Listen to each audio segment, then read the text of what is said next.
Lahat naman tayo ay maaaring maging magulang sa mundong ito. Ngunit sa pananaw mo, naniniwala ka bang lahat din sa atin ay kayang maging magulang sa magiging pamilya o anak nila? What's up guys? Halina't sabay-sabay nga nating tunghayan ang panibagong kwento sa araw na ito.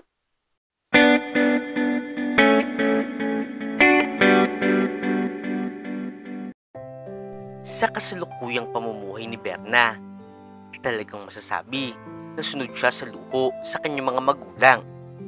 Lahat ng gamit o material na bagay na kanyang gustuhin ay talagang pinipilit niya ang kanyang mami at daddy na ibigay ito sa kanya. Siya nga kasi ang tipo ng babae na ayaw niyang nahuhuli sa uso. Dad, may bagong model ng phone na lumabas today. Ayoko maunahan pa ako ng mga friends ko na makabili nun. Kaya please, palitan na rin natin tong old phone ko para ako rin ang maging angat sa mga friends ko. Tsaka kailangan ko ng mga bagong makeup. Nagsasawa na ako sa mga makeup ko. Palaging yun na lang ang ginagamit ko araw-araw. Ito agad ang bungad ni Berna sa kanyang daddy habang sila ay kumakain ng almusal kasama ang kanyang mga magulang. Berna, pagtsagaan mo muna yung cellphone mo. Hindi pa nga nakakaisang taon, di ba? Tapos papalitan mo agad. Tsaka yung mga makeup mo naman, tigilan mo muna ang pagbili ng mga bago. Kakapasok ko lang sa kwarto mo kahapon. Tambak nga doon ang mga makeup mo eh. Ano ko ba namang bata ka? Ang bilis mong magsawa sa mga gamit mo. Hindi maganda yung ganyan Kaagad na sinaway si Berna ng kanyang mami. Hayaan na lang natin ng bata. Sige anak, pagkagaling ko sa opisina mamaya, bibilhan na kita ng bagong cellphone. Tsaka kung gusto mo ng bagong makeup, walang problema. Bilhin mo na rin. Mag-transfer na lang ako sa bank account mo. Hanggat makakaya namin, Berna, ibibigay namin ang lahat ng gusto mo. Lalo na, at nag-iisang anak ka lang naman namin. Basta kung saan ka masaya, susuportahan ka namin. Tuwang-tuwa talaga si Berna sa umagang ito. Alam rin naman kasi niya sa kanyang sarili na hindi siya kayang tiisin ng kanyang daddy. Sa tuwing mayroon siyang hinihiling, ito rin palagi ang unang nagbibigay sa kanya kung ano man ang kanyang gusto. Ang mga ganitong pagkakataon ang nagbigay kay Berna ng dahilan kung bakit palagi niyang iniisip ng lahat ng kanyang naisin ay dapat na nakukuha niya. Mula pagkabata, inasanay na nga rin siya na ganito. Kaya't hanggang sa pagtanda, ay dala-dala na nga rin niya ito. Sa sobrang pagmamahal niya sa kanyang mga magulang, lahat ng kanyang gawin ay tila ba tama sa mga mata ng mga ito. College na nga ngayon si Berna at 21 anyos na. Pero sa edad niyang ito, ay hindi nga rin niya maitatanggi na napakadami na nga rin niya naging nobyo. Sabi nga rin kasi nila, maging sa lalaki ay hindi siya nagpapatalo. Kung sino ang kanyang magustuhan, ay gumagawa talaga siya ng paraan para magkaroon sila ng relasyon. Uy Berna, ikaw hindi ka nagsasabi sa amin, pero may nakakita daw sa'yo kahapon. Kasama mo daw yung bagong star player ng varsity natin Nagdidito kayo. Grabe Berna, ibang-iba talaga ang karisma mo. Parang lahat na lang ng magiging heartthrob sa eskwelahan natin dumadaan muna sa'yo. Wika ng kaibigan niyang si Joy. Siyempre naman, ang sabi ko nga diba, kung ano at sino ang gusto ko, talagang mapupunta sa akin. Kaya nga University Princess ang tawag nila sa akin dahil sa karisma ko. Sabi ko naman sa inyo, dumikit lang kayo sa akin para kahit konti, mahawa naman kayo sa swerte at kagandahan ko. Sagot naman ni Berna dito. Buong-buo talaga ang kanyang kumpiyansa sa mga ganitong bagay. Nakagawian na nga rin ni Berna na kahit babae siya pa nga rin mismo ang madalas na mag-aya sa kanyang mga kaibigan sa iba't ibang bar. Hindi mo aakalain sa kanyang itsura na kung uminom siya ng alak, ay tila ba wala na ring bukas. Literal, na wala talagang makakapigil sa kanya kapag mayroon siyang ginusto na gawin. May mga pagkakataon pa nga na na nagigising na lamang din siya sa iba't ibang bahay o hotel kasama ang mga lalaki na bago pa lamang niya nakikilala. Madalas naman siyang pagsabihan o pangaralan ng kanyang mami at daddy.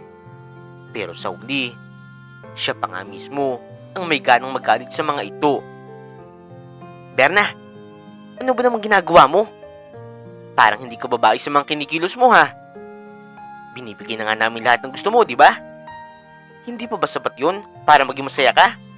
Kailangan mo pang gawin ang mga bagay na yan. Hindi ka ba nahiya para sa sarili mo?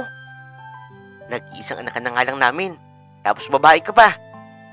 Pero parang hindi mo man lang pinapahalagahan ang pagiging babae mo. Ayaw namin mapahamak ka anak. Kaya sana, ngayon pa lang na maaga pa lang, makinig ka na sa amin. Huwag mong hintayin na panahon o oras ang bumawi sa mga ginagawa mo. Huwag kang maging abusado. Galit na pangangaral kay Berna ng kanyang daddy. Dad naman oh, huwag naman po kayong KJ. Iba na po ang panahon ngayon kumpara noon. Nagkasiyahan lang naman po kami ng mga kaibigan ko. Hindi naman maganda kung hindi ako sasama sa kanila. Tsaka ayaw nyo bang nakikita akong masaya?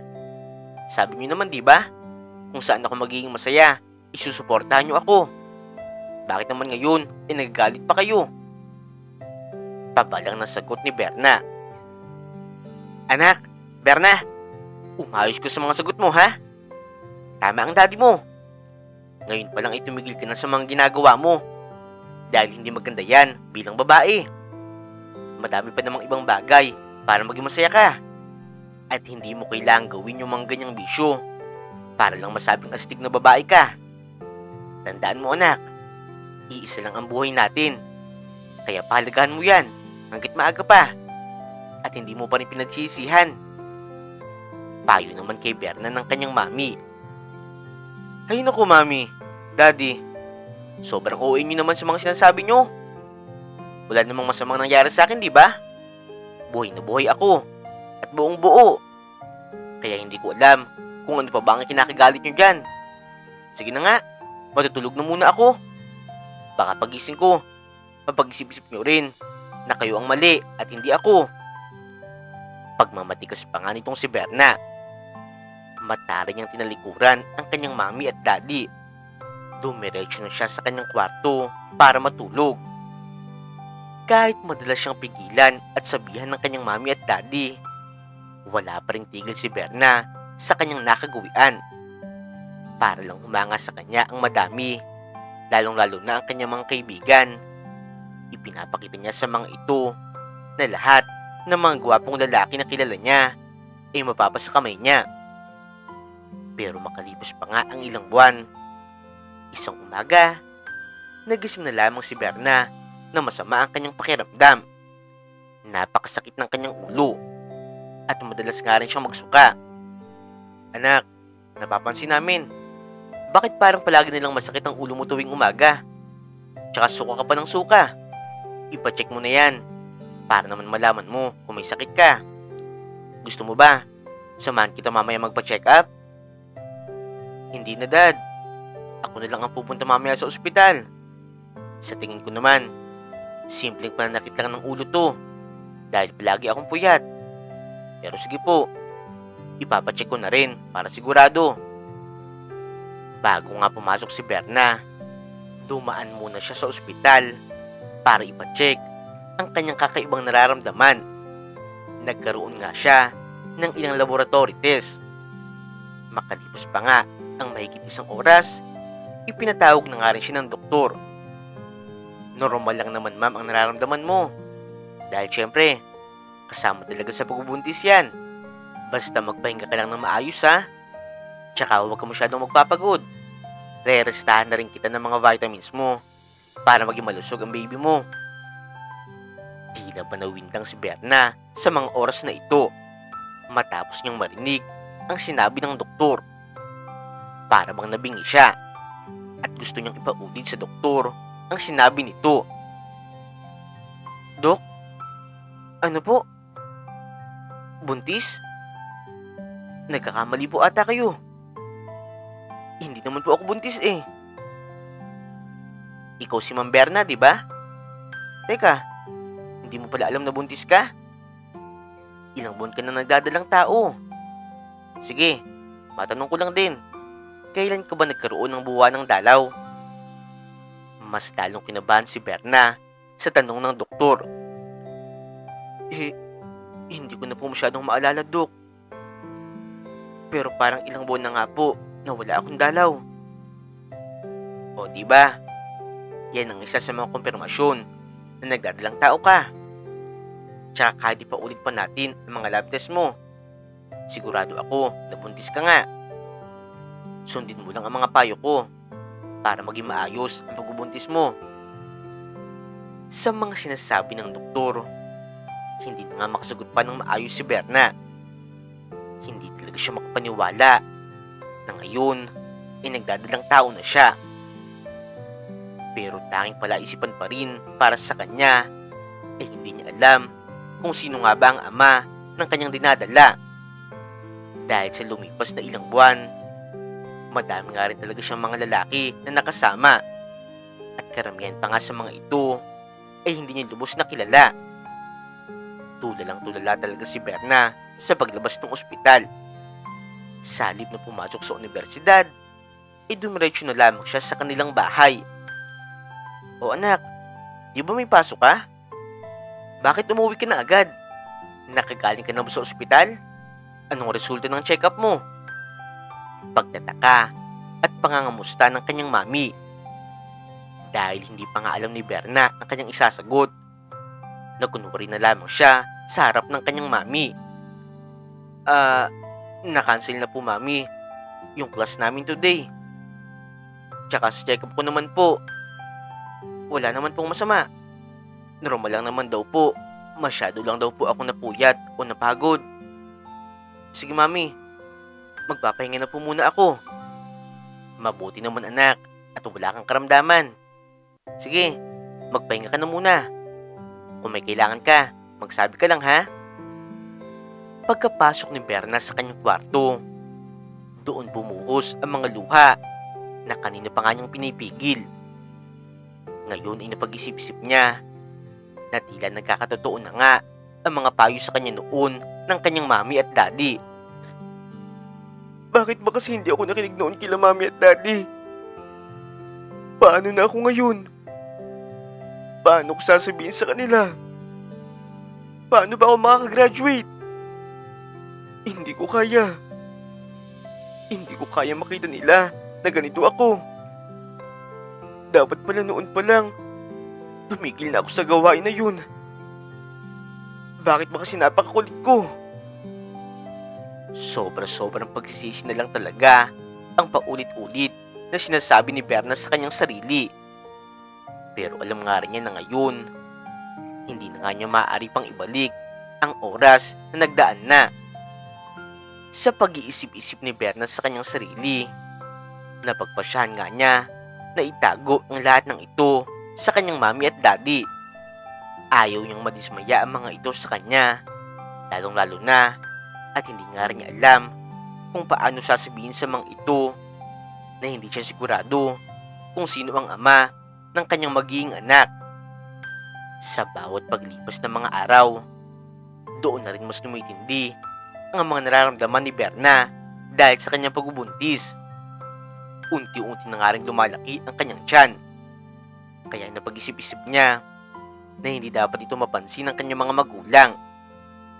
Kaagad na nga siyang umisip ng paraan kung paano maitatago sa mga ito ang kanyang pagdadalang tao. Hanggang sa nagkunwari nga si Berna na kailangan niya magtungo sa malayong lugar para sa isang proyekto sa kanyang pag-aaral. At tatagal nga ito ng ilang buwan. Gaya ng kanyang plano, ay nagtungo na nga si Berna sa malayong lugar. Doon siya muna pansamantalang nanirahan. Kinausap nga rin niya ang kanilang dean para humingi ng permiso na mag-home study muna siya. Ginawa niya ang lahat ng mga ito para maitago sa kanilang lahat ang tunay na kalagayan niya.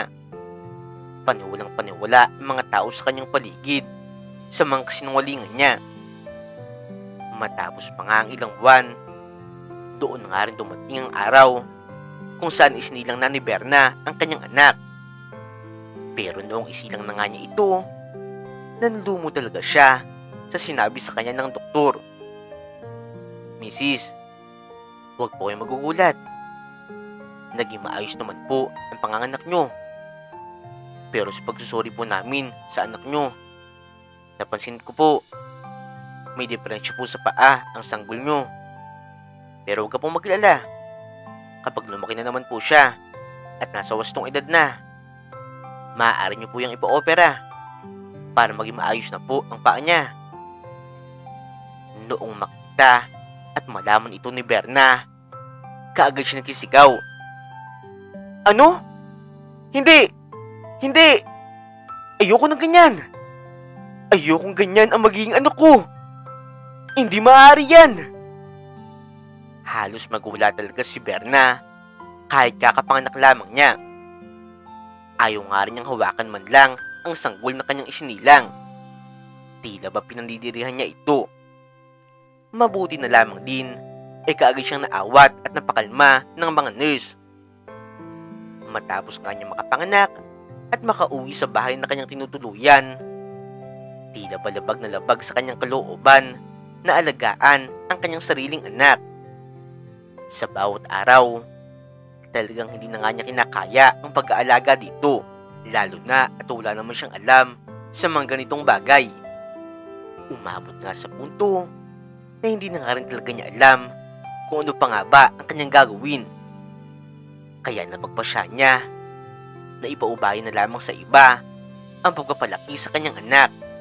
Parang nga rin kasi sa kanya, hindi niya kayang iharap sa mga tao ang kanyang anak na mayroong kapansanan. Naghanap si Berna ng mga tao kung saan niya ipapaampon ang sarili niyang anak. Hanggang sa mayroong siya nakilala na mag-asawang hindi nagkakaroon ng anak. Kaya gustong gusto nga rin ng mga ito na mag-ampon. Huwag kang mag-alala, iha. Aalagaan namin ng batang ito na parang sariling amin at sa amin ang galing. Tandaan mo din, iha, hindi hadlang ang kapansanan para mahalin natin ang isang bata. Kung magbabago pa ang isip mo, hindi namin siya kukunin. Pero kung desidido ko na talaga, sige, makakaasa ka. Maging mabuti ang kalagayan niya sa amin. Wika na mag-asawang aampon sa anak ni Berna. Sigurado na po ako dito. Sige po, ipapaubaya ko na po siya sa inyo. Kayo na po ang bahala sa kanya. Masakit man din para kay Berna na ibigay sa ibang tao ang sarili niyang anak na dinala niya ng ilang buwan. Pero napag-isip-isip niya na ito ang mas makakabuti para sa bata. Lalo na at wala nga rin siya kakayanan na pangatawanan ang pagiging magulang niya dito. Matapos ang halos isang buwan, doon nga rin nagdesisyon si Berna na umuwi na sa kanilang tahanan. Pero sa pag-uwi niya, sinalubong siya ng kanyang mami at daddy na galit na galit. Ano, Berna? Hindi ka pa rin nagsasawa? Hindi ka pa rin nakikinig? Saan ka na naman ba nanggaling ng ganun katagal? Alam na namin na nagsinungaling ka lang. Dahil wala ka namang proyekto na kailangan nyo pang puntahan sa malayo. Hindi ka ba nakukonsensya, Berna, sa mga pinagagawa mo? Hindi lang sa sarili mo, pati na rin sa amin. Naghihirap kami para sa'yo, para lang ibigay ang mga luho mo. Pero ganito pa ang gagawin mo sa amin. Sunod-sunod na sambit ng mga magulang ni Berna. Hindi na nga nakasagot pa dito si Berna. Sa dami ng kanyang dinaramdam at iniisip, napatakbo na lamang siya sa kanyang kwarto at muling humagulhol. Sa puntong ito, hindi na nga rin niya alam ang kanyang gagawin. Hindi na nga rin kasi siya pinayagan ng eskwelahan na makagraduate. Simula noon, nagkulong na lamang si Berna sa kanyang kwarto.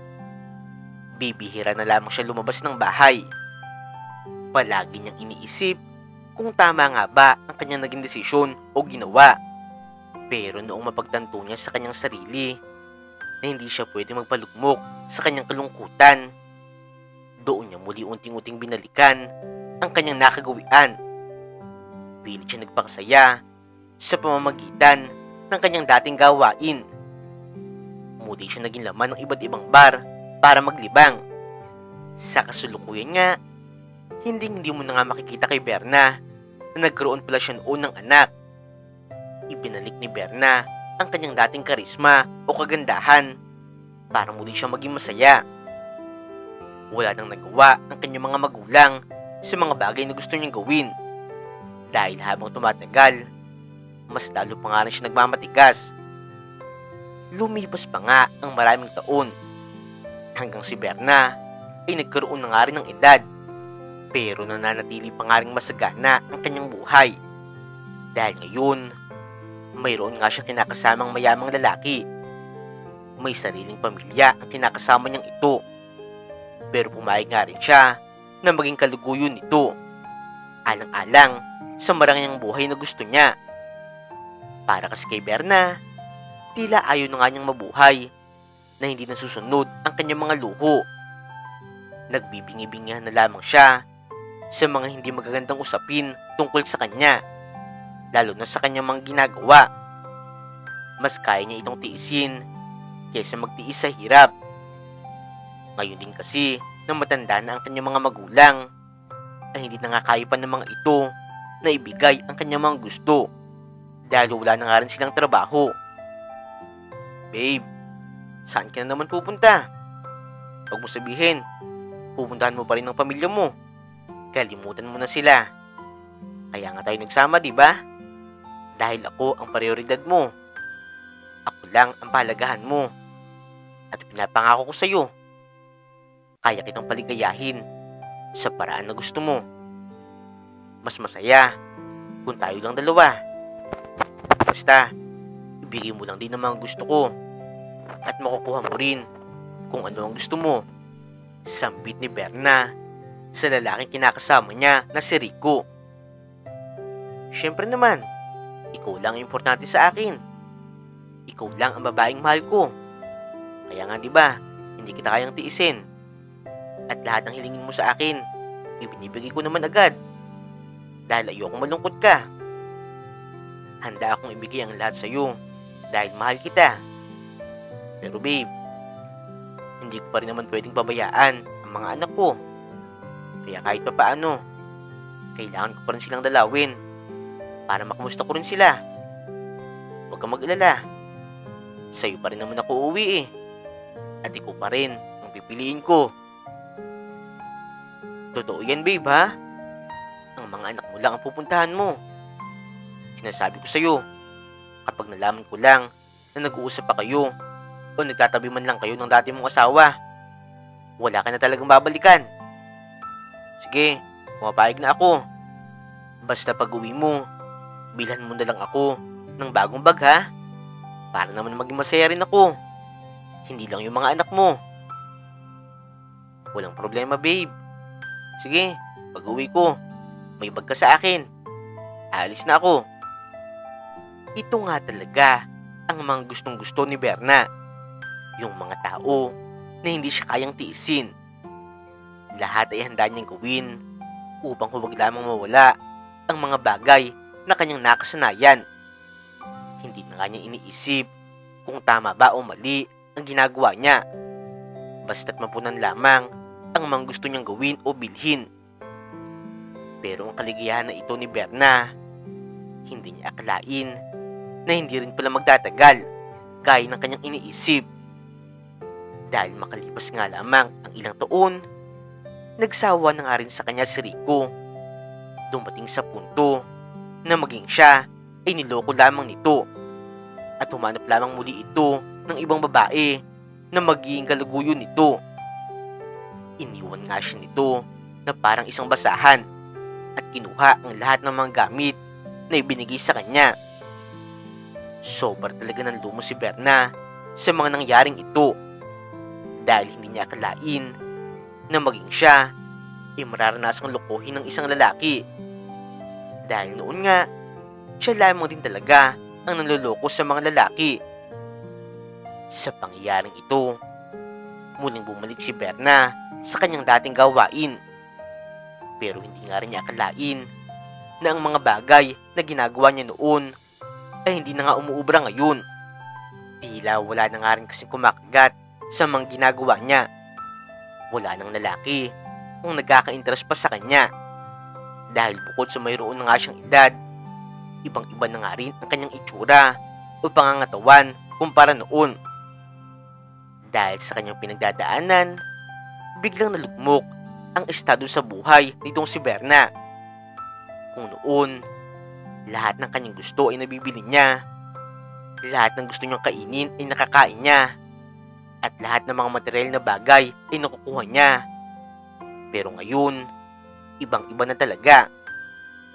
Dahil sa kanyang sitwasyon ngayon, kahit pambili ng kanyang makakain, wala na nga siyang maibili. Minsan nga, tinitiis na nga lamang niya ang kanyang pagkagutom.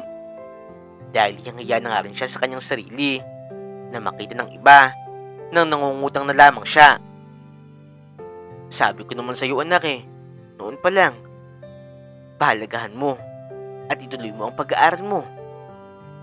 Pero sinayang mo lang ang lahat ng yun. Hindi habang buhay, malakas pa kami para suportahan ka, lalo na sa pinansyal. Tingnan mo ngayon, ibang-iba na talaga ang buhay natin. Malayong malayo na kumpara noon. Kaya sana, hindi pa huli ang lahat para matuto ka.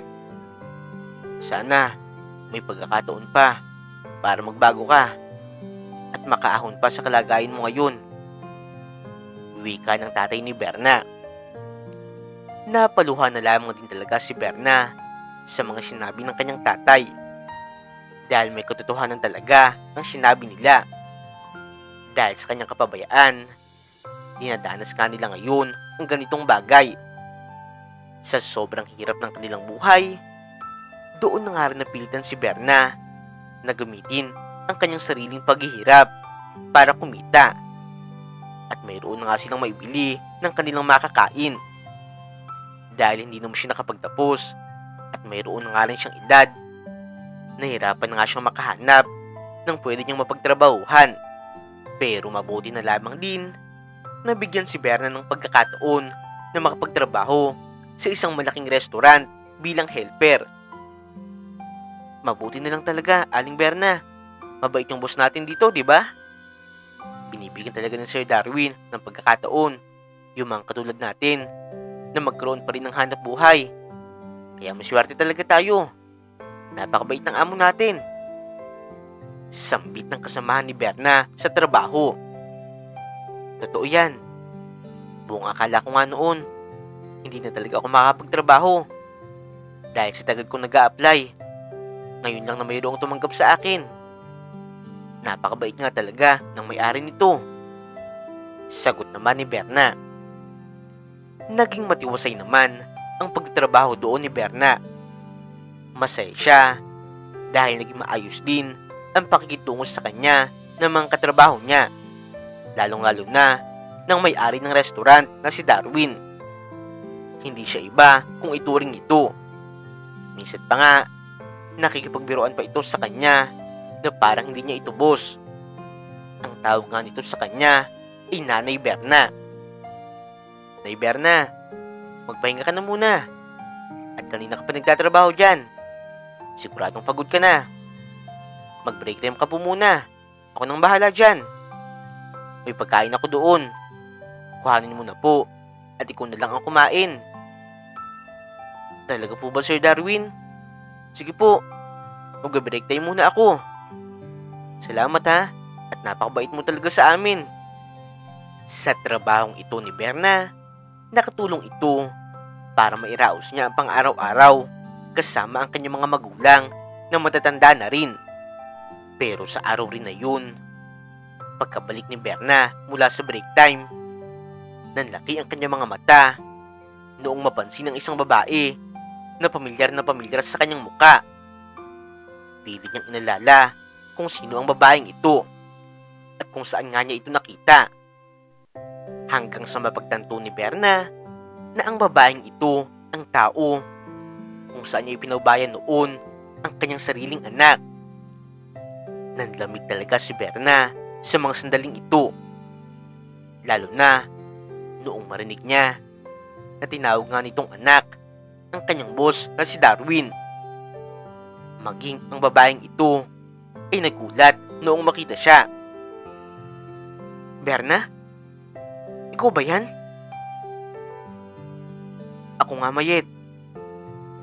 Ako ito si Berna." "Mayet, nasaan ang anak ko? Huwag mong sabihin sa akin na..." "Oo, Berna. Tama ka. Si Darwin." Naguluhan talaga dito ang lalaking si Darwin dahil maging siya ay kinagulat na magkakilala ang itinuturing niyang nanay na si Mayet at ang tauhan niya na si Berna. "Teka, paano po kayo nagkakilala? Bakit parang pareho pa kayong gulat na gulat? Ano po ba nangyari?" Nagtataka na nga talaga si Darwin sa mga sandaling ito. Sa sobrang kaba nitong si Berna, bigla na lamang siyang tumakbo habang umiiyak papalabas ng restaurant at umuwi sa kanilang bahay. Napagulol siya dahil ito ang isa sa mga kinakatakutan niyang mangyari, ang makaharap ang kanyang anak na tinalikuran niya noon at kung paano niya ipapaliwanag ang lahat. Ilang araw na nag-ipon ng lakas ng loob si Berna bago muling kaharapin ang anak na si Darwin. Hindi niya alam kung paano ito kakausapin at kung paano niya ipagtatanggol ang kanyang sarili. Isang araw, naging buo na nga rin ang desisyon ni Berna na muling kausapin ang kanyang anak na kanyang tinalikuran noon. Nagtungo siya sa restaurant at kinausap si Darwin. "Alam ko na po ang lahat. Noon pa lang, ipanaliwanag na sa akin ni Nanay Mayet ang lahat. Huwag kang mag-alala. Hindi naman sila gumawa ng paraan na ikasisira mo. Pero kahit na ganun, hindi pa rin kita kayang tanggapin. Hindi ko lubos maisip na mayroong magulang na kayang ipamigay at talikuran ang anak nila ng ganun-ganun lang." Galit na sabi ni Darwin. "Anak, patawarin mo ako. Oo, nagkamali talaga ako. Malaking kasalanan ang ginawa ko sa iyo. At walang sapat na rason para pagtakpan ko yun. Ang hinihingi ko lang sa iyo, sana patawarin mo ako. Patawarin mo ako. Dahil naging walang kwenta akong magulang sa iyo.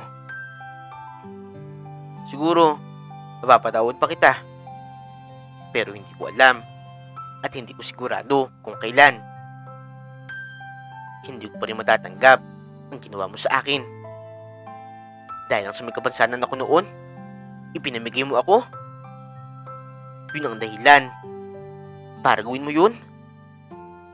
Mabuti na lang talaga, mabait sa akin ang mga tumayong magulang ko. Sila ang dahilan kung bakit naging mabuting tao pa rin ako. Hindi gaya mo.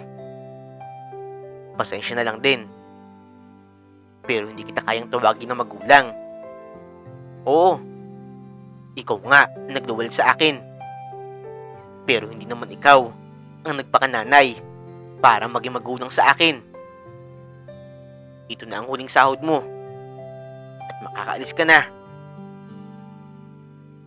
Halos gumabang papauwi si Berna dahil sa bigat na kanyang nararamdaman. Ayun, unti-unti niya nakikita ang mga bunga na kanyang ginawang pagkakamali noon. Kaagad na nga rin niyang inamin sa kanyang mga magulang ang katotohanan. Maging ang mga ito ay sobrang nagalit sa kanya. Sa kasalukuyan niyang sitwasyon, talagang parang wala na nga siyang gana na ipagpatuloy pa ang kanyang buhay, lalo na sa mga nangyari sa kanya noon. Napatunayan niya na totoo talaga ang lahat ng payo sa kanya ng kanyang mga magulang noon. Ngunit sa pagiging suwail na anak niya, ito ang nangyari sa kanyang buhay. Hindi na nga niya alam kung posible pa nga bang maayos ang lahat ng ito. Pero patuloy pa nga na siya maghahanap ng rason para ipagpatuloy pa ang kanyang buhay. Dito na nga rin po muna magtatapos ang kwentong ito na naway mayroon po kayo napulot na mahalagang aral. Maraming salamat po sa pakikinig at huwag niyong kakalimutan na i-like at i-subscribe ang ating channel, Untold Stories TV.